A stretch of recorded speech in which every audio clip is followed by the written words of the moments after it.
धीरज परदेशी खून प्रकरणात पोलिसांचा मोठा सर्जिकल स्ट्राईक. आणखी 3 आरोपी अटकेत. मोबाईल कॉलमधून उलगडणार कटाचे धागेदोरे. 11 आरोपी ताब्यात, तरी कटाचा करता धरता बाहेरच. धीरज परदेशी हत्याकांडात एकामागून एक अटक, तरी कटाचा करता धरता बाहेरच. मुख्य सूत्रधार कोण याचा शोध सुरू. अहिल्यानगर येथील धीरज परदेशी खून प्रकरणाच्या तपासाला आता वेग आला असून पोलिसांनी आणखी 3 आरोपींना अटक केली आहे.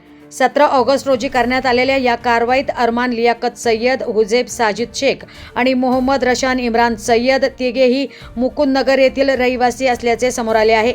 या तिघांच्या अटकेनंतर प्रकरणातील अटक आरोपींची संख्या आता 11वर पोहोचली आहे.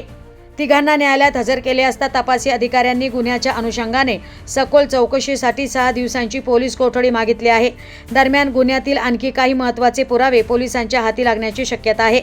तर खुनाच्या वेळी वापरण्यात आलेले रक्ताने माखलेले कपडे अद्याप जप्त करायचे असून काही आरोपींच्या मोबाईलचे कॉल डिटेल्स रेकॉर्ड मिळवून त्याचा तांत्रिक तपासही केला जाणार आहे.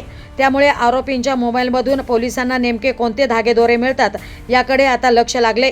मात्र या संपूर्ण प्रकरणाचा कट नेमका कोणी रचला, मुख्य सूत्रधार कोण आणि या गुन्ह्यामागे आणखी कुणाचा सहभाग आहे का, या प्रश्नांची उत्तरे अद्याप तपासातून समोर येणे बाकी आहे.